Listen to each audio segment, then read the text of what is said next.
మూడు నేను మీకు స్పష్టంగా చెప్తాను. ఒకటి, ఎలాంటి ఎన్వైరన్మెంటల్ ఇంపాక్ట్ అసెస్మెంట్ జరగలేదు అని చెప్పి మరి అటవీ శాఖ అనుమతి లేదు, ఎన్వైరన్మెంటల్ ఇంపాక్ట్ అసెస్మెంట్ లేదు, ఇంకా ట్రాన్స్ఫర్ కూడా టైటిల్ది పూర్తిగా కాలేదు. అయినప్పటికీ ఫైనాన్షియల్ ఇన్స్టిట్యూషన్స్ని వెంటనే ఆగమేఘాల మీద ప్రభావితం చేసి ప్రభుత్వ అధికారులు మరి మిస్లీడ్ చేసినారా, ముఖ్యమంత్రి వాళ్ళని డైరెక్ట్ చేసినారా తెలియదు, మరి ఒక భారీ ఆర్థిక నేరానికి పాల్పడ్డారు. ఎట్లా చేసినారు ఇది?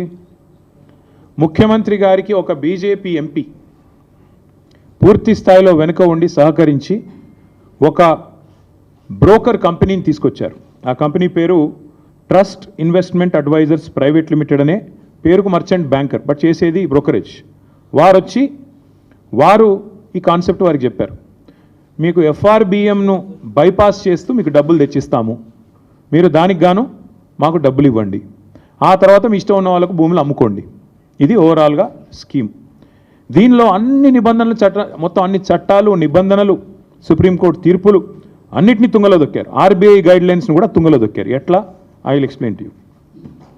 ఈ ట్రస్ట్ ఇన్వెస్ట్మెంట్ అడ్వైజర్ అనే కంపెనీ వారికి రాష్ట్ర ప్రభుత్వం ఇప్పటికే 170 కోట్లు, దాదాపు 170 కోట్లు, 169 కోట్ల చిల్లర వారు ఇప్పటికే లంచం రూపంలో చెల్లించారు. వాళ్ళు సరే దాని కమిషన్ అంటారు, నేనైతే పక్కా చేసింది నేరం కాబట్టి లంచమనే అంటున్నా.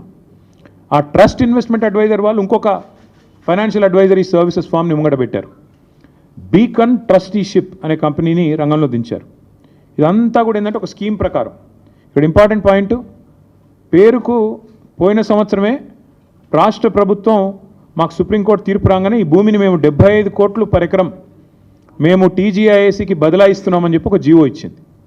కానీ జీవో మాత్రమే ఇచ్చింది తప్ప ఆ ల్యాండ్ను ఎలియనేషన్ చేయలేదు, సేల్ డీడ్ చేయలేదు, మ్యూటేషన్ కూడా కాలేదు. అయినప్పటికీ తనకు చెందని భూమి, ఇంకా మ్యూటేషన్ అయితేనే నీ పేరు మీదకి ఓనర్షిప్ వస్తేనే ఆ ల్యాండ్ నీదన్నట్లు లెక్క. ఇప్పుడు హెచ్సియు కూడా అదే అంటున్నారు కదా, హెచ్సియుకి ల్యాండే లేదు, హెచ్సియు ల్యాండ్స్ అన్ని మావే అని గవర్నమెంట్ ఎందుకు అంటుంది? ఎందుకంటే మ్యూటేషన్ కాలేదు కాబట్టి ఇంకా రికార్డ్స్ ప్రకారం నాదే ప్రభుత్వ భూమి అని ఈరోజు కూడా ప్రభుత్వం అదే వాదన చేస్తూ ఉంది. ఇవాళ ఇక్కడ కూడా అక్షరాల అదే జరిగింది. జనరల్గా ఇప్పుడు ఉదాహరణకి మీరు ఎవరైనా సరే వ్యక్తిగతంగా మనం ఒక ప్రాపర్టీ, మనకు ఒక ఇల్లు ఫ్లాట్ ఉందనుకోండి, లేదా ఒక ప్లాట్ ఉందనుకోండి, దాని మీద లోన్ తీసుకోవాలనుకుంటున్నారు తనఖా పెట్టి. జనరల్గా ప్రాసెస్ ఏముంటుంది? ఆ ఏరియాలో ఫలానా ఏరియాలో మీకు ఒక ఫ్లాట్ ఉంది, దాని యొక్క రిజిస్టర్డ్ వాల్యూ ఎంత, మీరు రిజిస్టర్ చేసుకున్నప్పుడు ప్రభుత్వానికి ఏ రిజిస్ట్రేషన్ రేట్ ప్రకారం మీరు డబ్బులు కట్టారు, స్టాంప్ డ్యూటీ ఎంత కట్టారు, దాన్ని బట్టి రిజిస్టర్డ్ వాల్యూ ఎంత. కాకపోతే జనరల్గా ఏముంటుంది, రిజిస్టర్డ్ వాల్యూకి జనరల్గా మార్కెట్ వాల్యూకి ఉండే కొంత అంతరం ఉంటుంది. ఆ మార్కెట్ వాల్యూ ఎంత, దాన్ని బేస్ చేసుకొని మీకు అల్టిమేట్గా లోను ఇస్తారు. ఎందుకంటే దాన్ని తనఖా పెట్టుకోనో లేకపోతే దాన్ని గ్యారంటీ కింద పెట్టుకొని మీకు ఇస్తారు. ఇక్కడ ఏం జరిగింది ఈ విషయంలో? ఒకటి కాదు, రెండు కాదు, అన్నిటినీ తుంగలో దొక్కుతూ ఈ ఫారెస్ట్ యాక్ట్ కానీ ఇందాక నేను చెప్పినట్టు అసలు ఓనర్షిప్ లేదన్న విషయం పక్కన పెట్టి TGIAC has no ownership of the land. TGIAC ఒక పేరుకు ఒక జీవో ఇచ్చారు తప్ప ఇంతవరకు సేల్ డీడ్ కాలేదు, ఎలినేషన్ కాలేదు, మ్యూటేషన్ కాలేదు. TGIAC is not the owner of the land.